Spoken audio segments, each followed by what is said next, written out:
Om Purnamadaha Purnamidam Purnat Purnamudachyate Purnasya Purnamadaya Purnamevavashishyate Om Shanti Shanti Shanti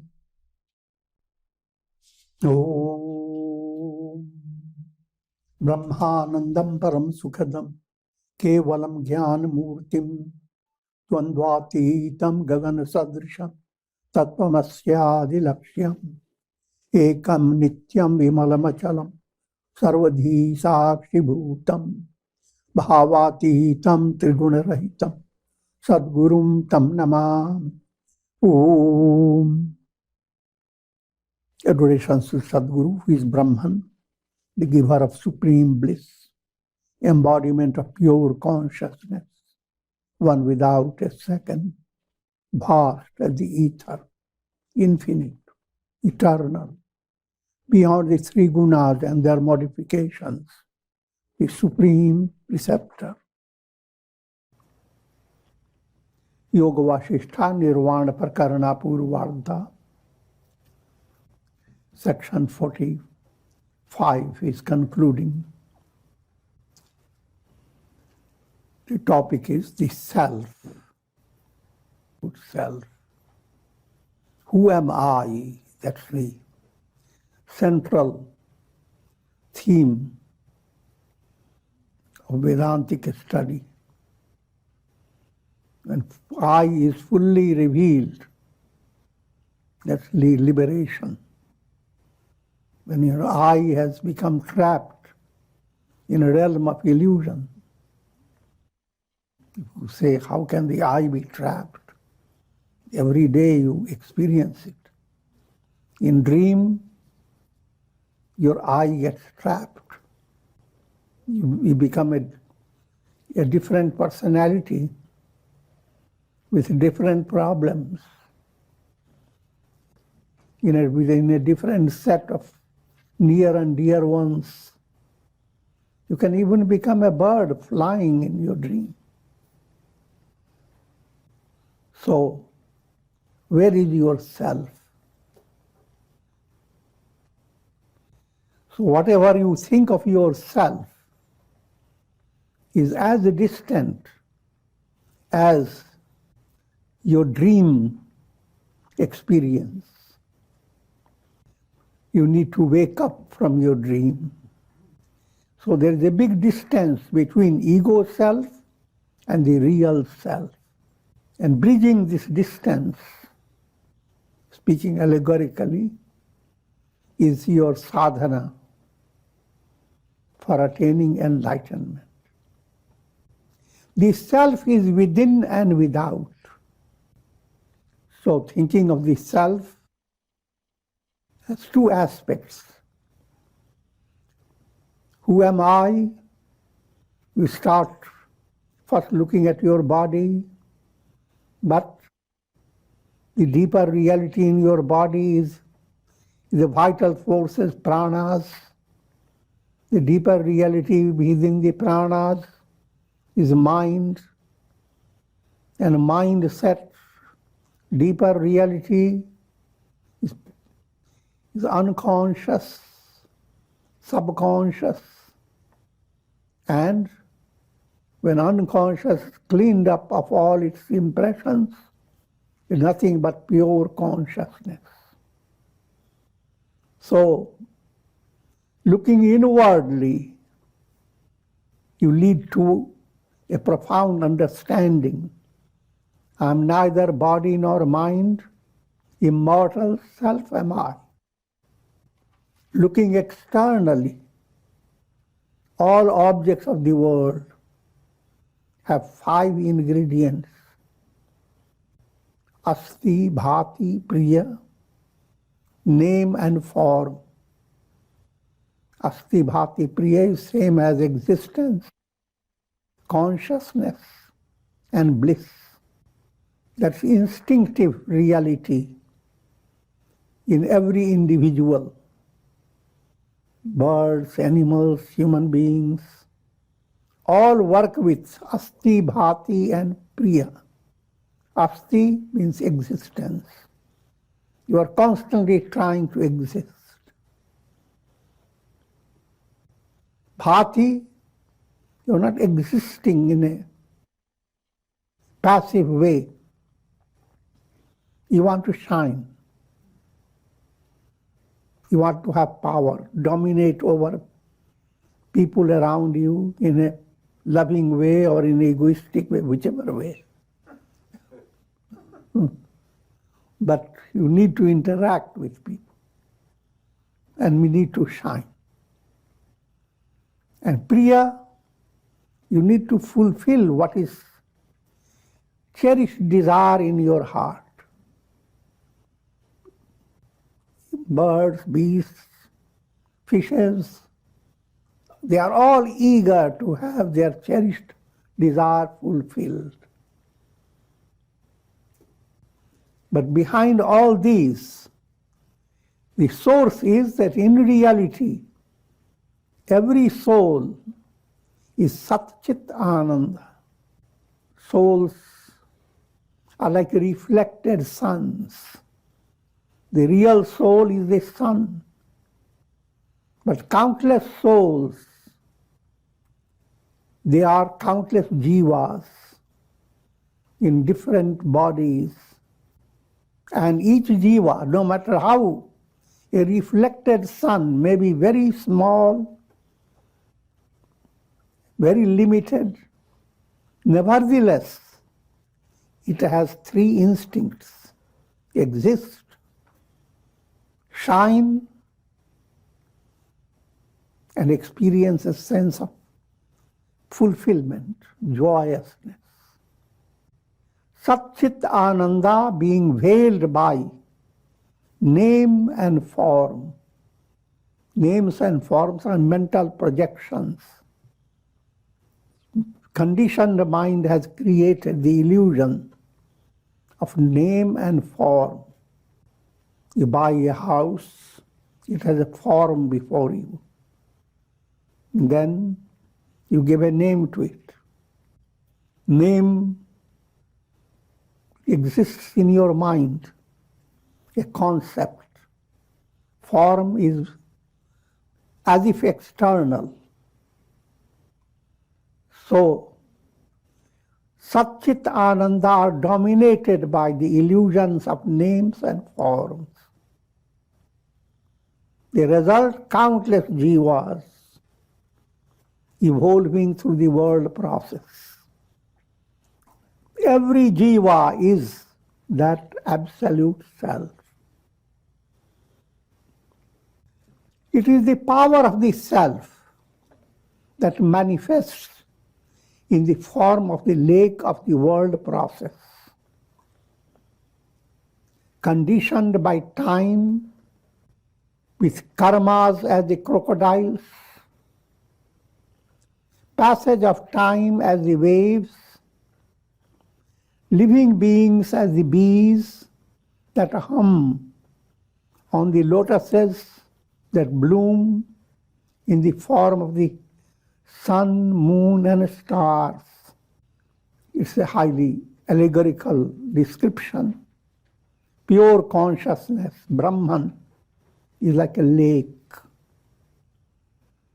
All the world experience is like reflections in consciousness. Reflections are conditioned by time, space, and causation. So reflections have their crocodiles, and they are always shifting, transient. And behind those reflections,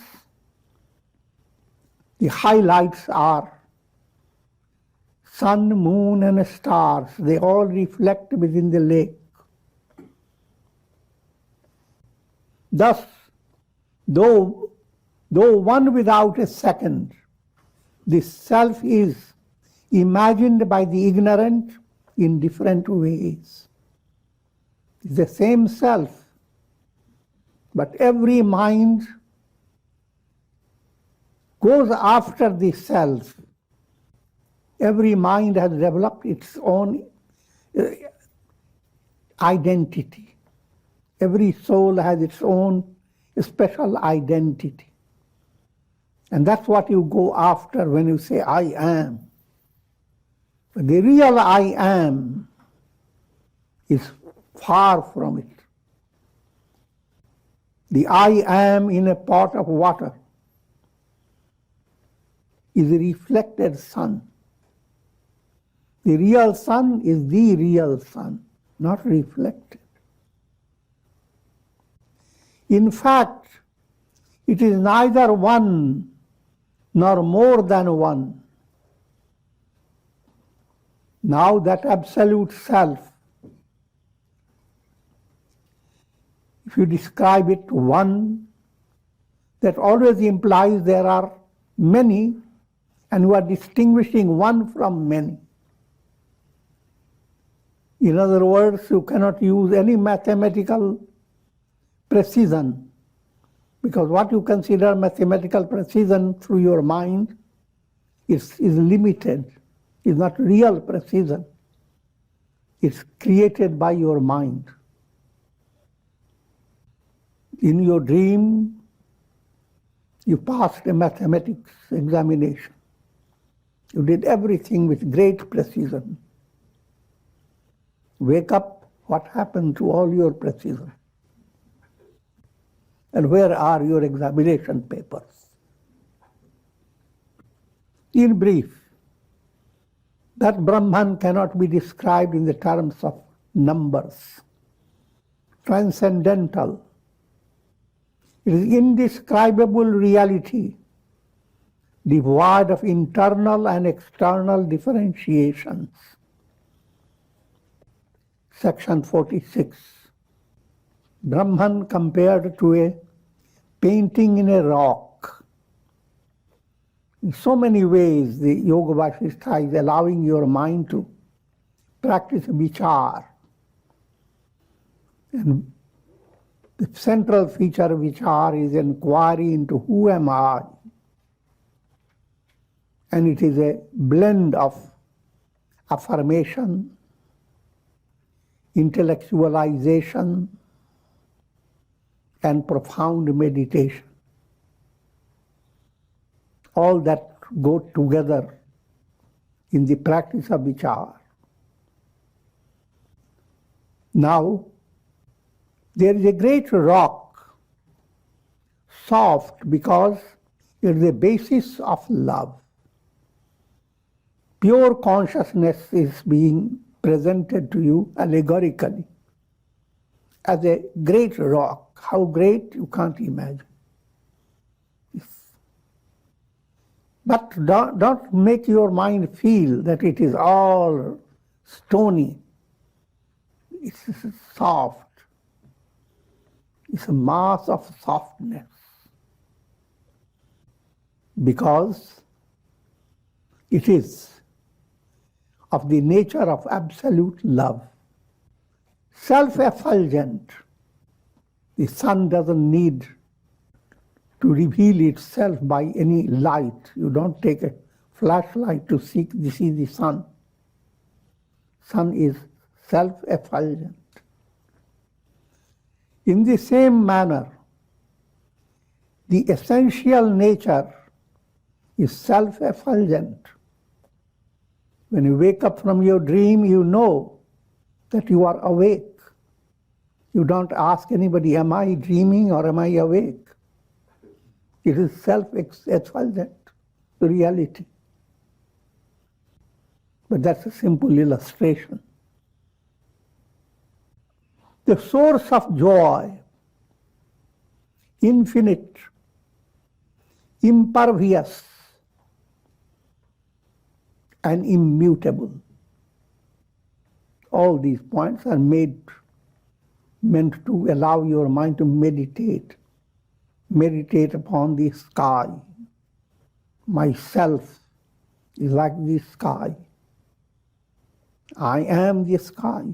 If you are the sky, all things that happen in the world are like clouds.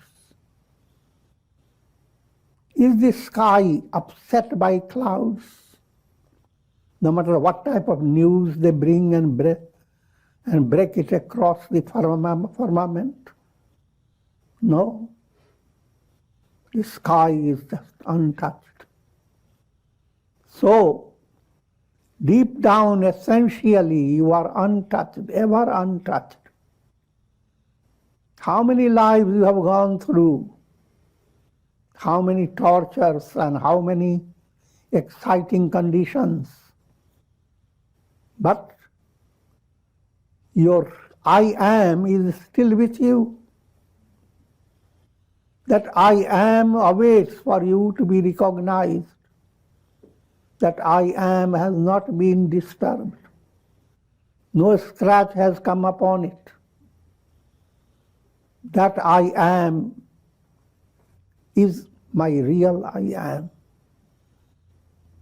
All this becomes a form of Vedantic meditation.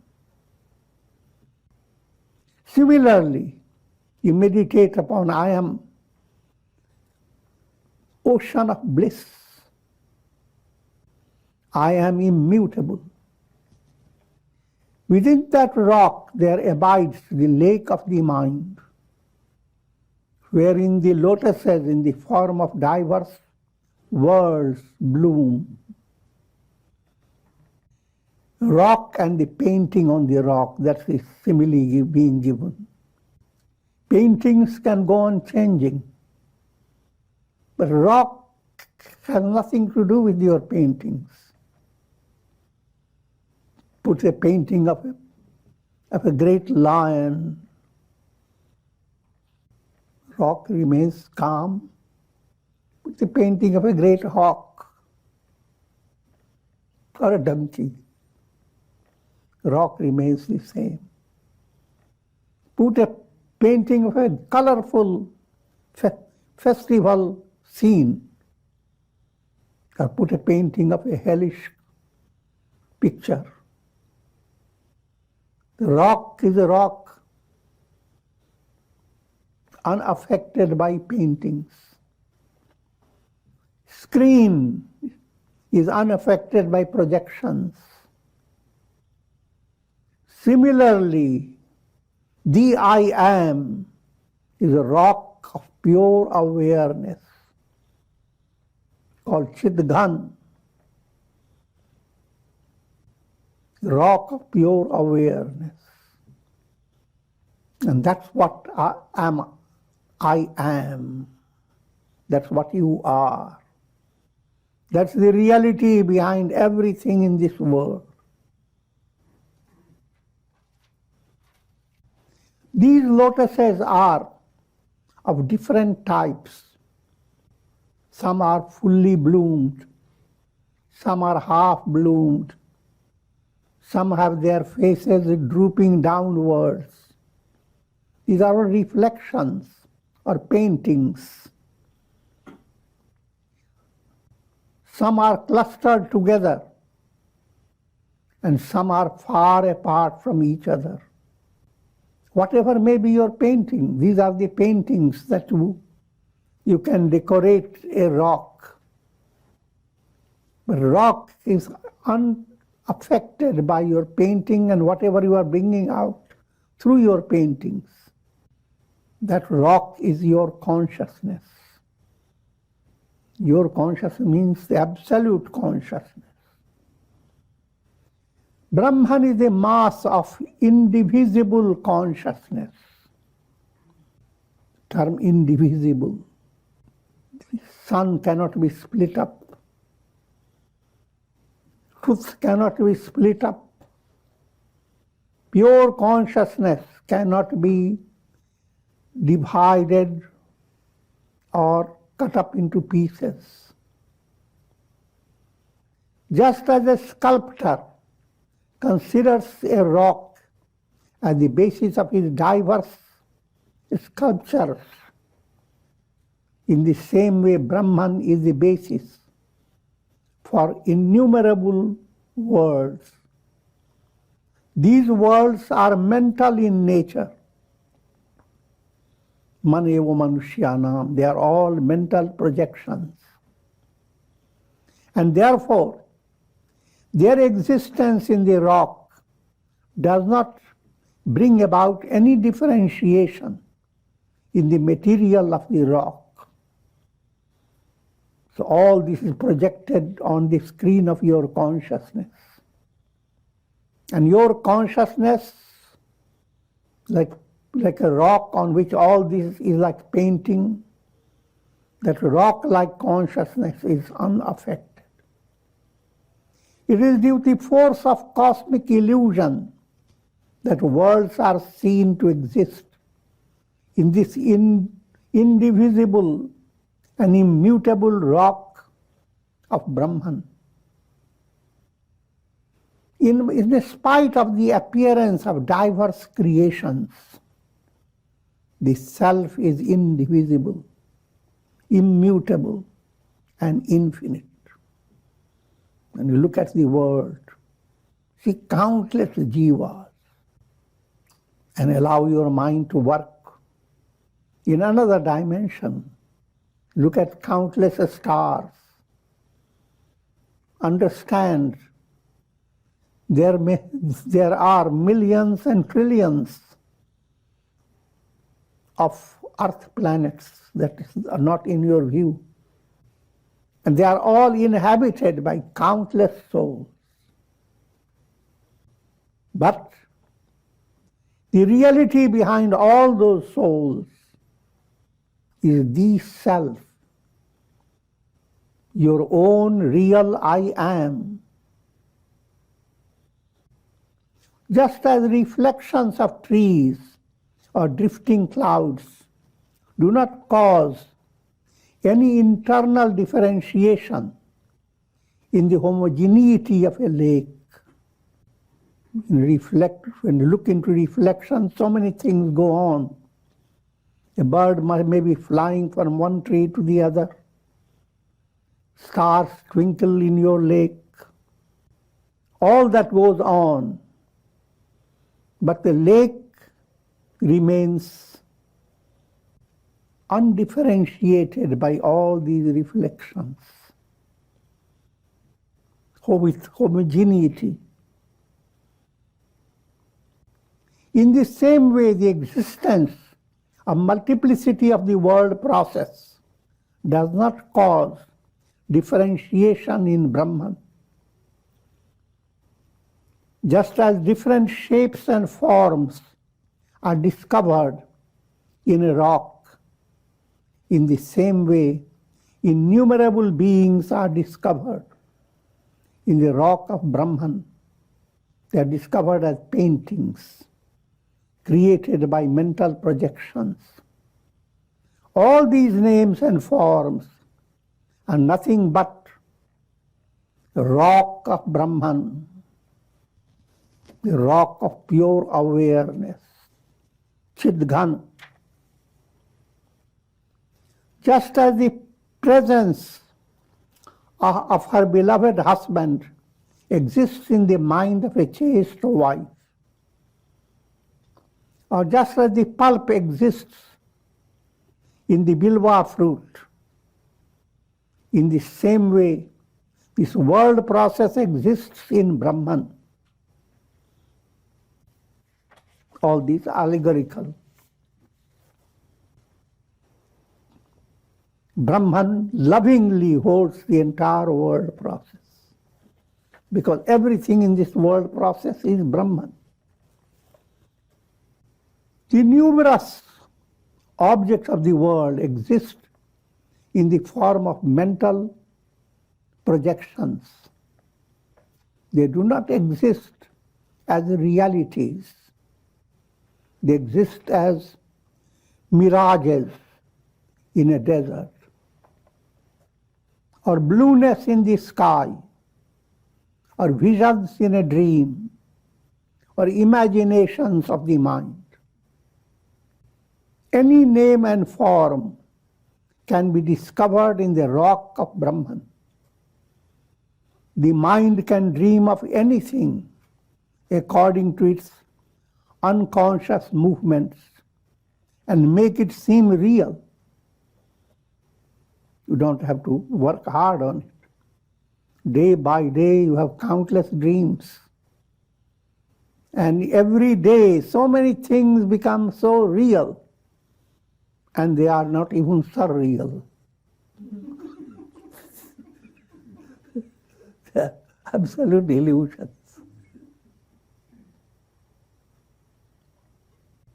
But when one directs one's attention,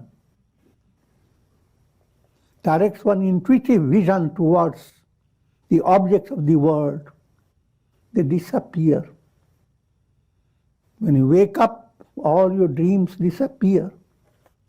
Similarly, every object, when seen through a discerning vision, turns into Brahman or the Absolute. Section 47. Brahman as a mass of consciousness. The same theme is further elaborated.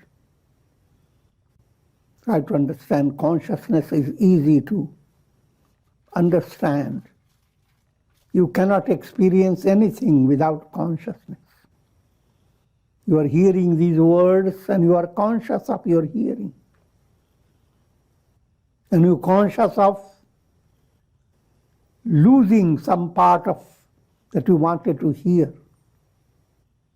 Gain and loss, you are conscious of all those. You are conscious of so many experiences. But what is the invariable entity in your variable states of consciousness?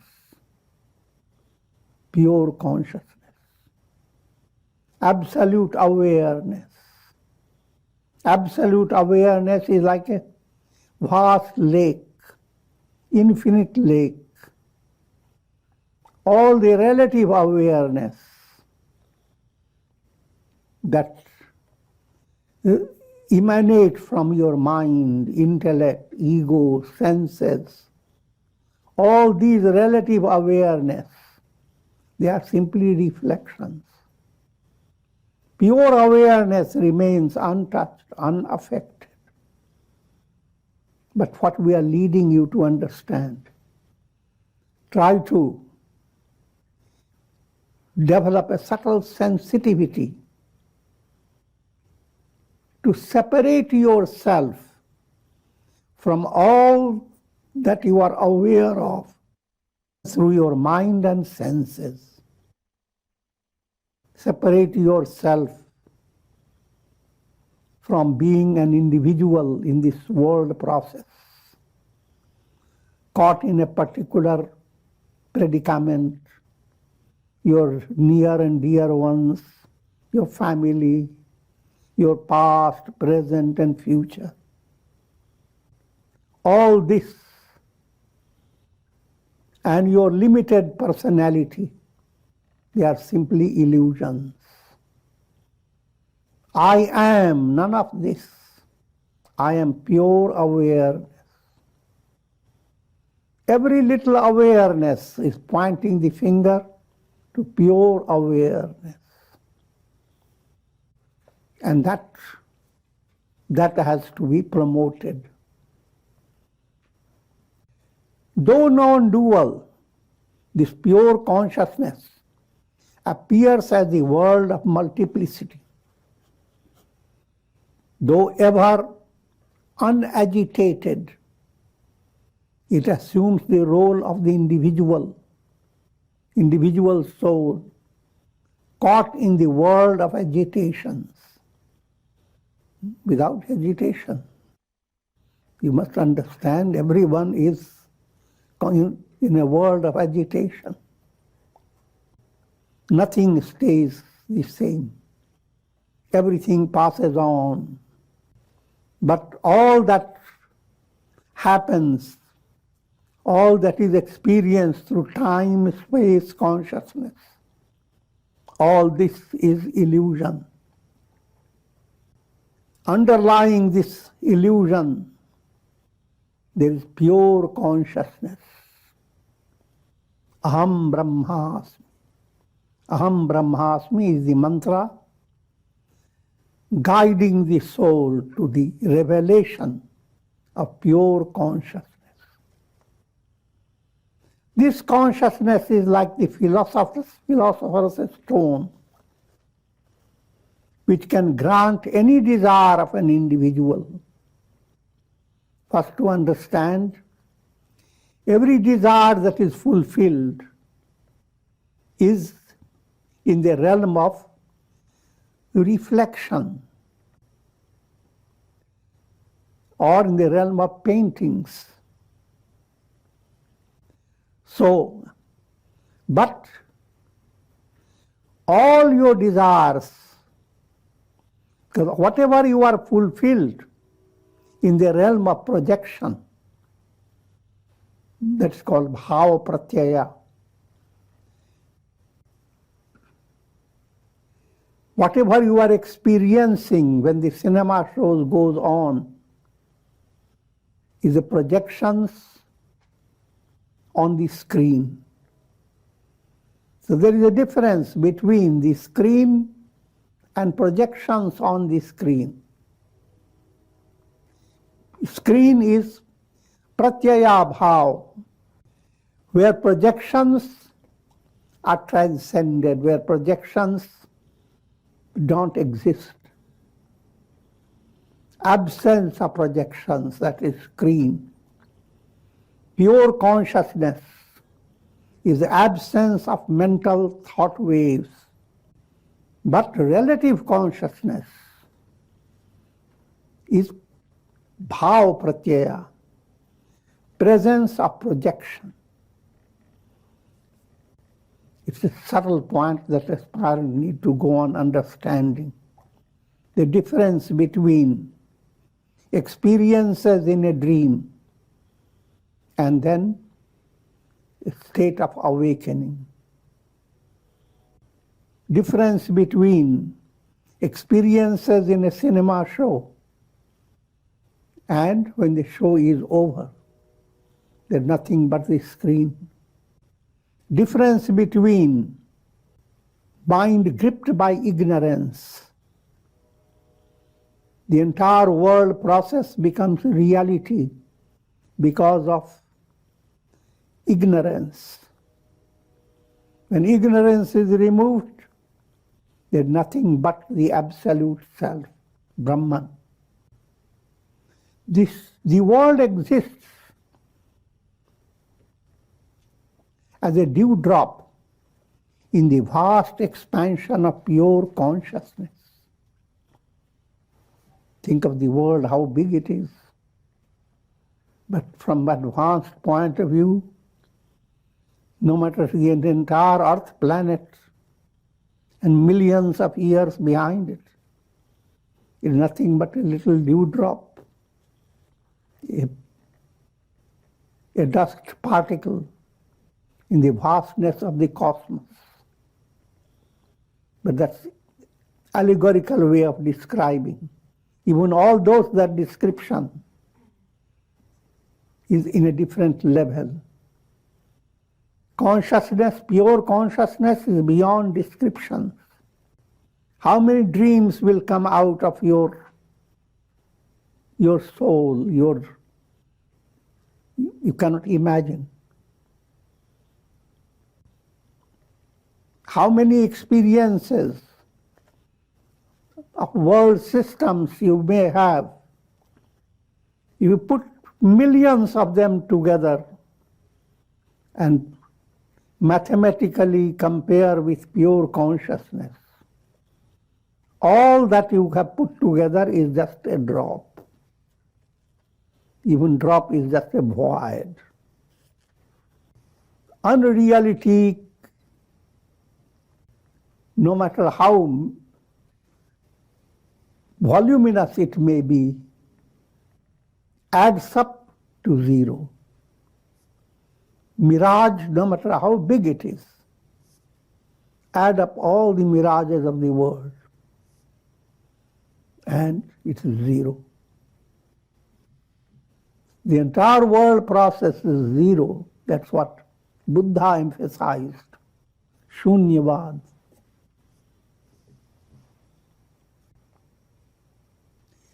The consciousness that underlies the mind of an individual creates and dissolves the world process. Such as the sun continues to create day and night. Just as waves, ripples, whirlpools, and the undercurrents are mere sportive manifestations of the ocean. In the same way, this world is merely a sportive manifestation of pure consciousness. Now you are giving a little spicing in your practice of reflection. The spicing is, when you think of all this world and experience so many things, allow your mind to understand that this is Leela of Brahman, is Leela of God. Leela means a sportive manifestation. Same dream, when you develop a little awareness, it is a dream, it's still while dreaming. You go through the same dream now like a sport. People in a sport go through lots of things. They are knocked down, their necks get broken up, their bodies get scratched. But they emerge blaming nobody. It was their sport. Similarly, all your experiences are the sport of God. And as the soul joins with God, you begin to have the similar, in other words, that little insight has to enter. The world around you is a sport. So deported a nice way.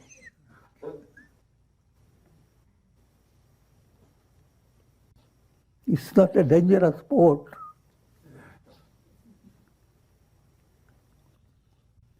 Like images reflected in a mirror, or a picturesque landscape reflected in a placid lake, the world is reflected in pure consciousness.